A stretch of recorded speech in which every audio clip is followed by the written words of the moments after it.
Loin de Dark Bubblegum Shadow Tolak Extreme Boulevard, il avait conduit. Il n'était pas allé très loin. Jacob ne se doutait pas qu'il y avait de tels paysages autour de Grota City. Une ville entourée de champs, c'était zinzin. Depuis qu'il était rentré dans la voiture de Spider-Edic, un silence pesait l'atmosphère. Jacob tenta de plaisanter. Tu as regonflé les pneus, le lol. Mais rien n'en avait suivi, si ce n'est que Jacob remarqua les énormes mains de Spider-Edic resserrer sa poigne sur le volant. Jacob se rappelait de cette nuit avec Spider-Edic, et il se ratatinait un peu plus dans son siège. Je peux mettre de la musique demanda Jacob, gêné. Sans répondre, Spider-Edic mit la radio. Cela tomba sur Demons de Imagine Dragon. Jacob pleurait rarement, mais il se rappela à cet instant la solitude qui ne le quittait pas. Tu pleures. Avait dit Spider-Edic sans quitter la route des yeux. Non, j'ai une poussière dans l'œil. Tu peux me faire confiance. Jacob fut d'abord surpris, mais il finit par tout balancer. La fille veut pas de moi. La voiture s'arrêta. Jacob regarda à l'extérieur et y vit un énorme manoir comme il n'en avait jamais vu.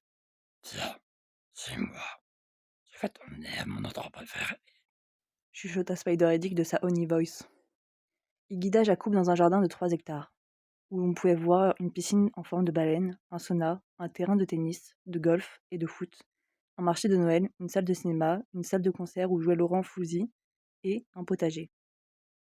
Waouh, c'est dingue! Qu'est-ce que c'est là-bas? L'océan Pacifique. Je l'ai accordé jusqu'ici car je trouvais que ça manquait un peu de nature. Jacob était impressionné.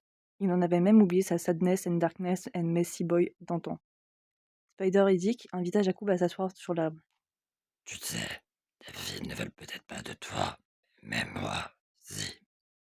Ils se fixèrent pendant longtemps, quand Jacob aperçut une étoile filante. Ferme-le.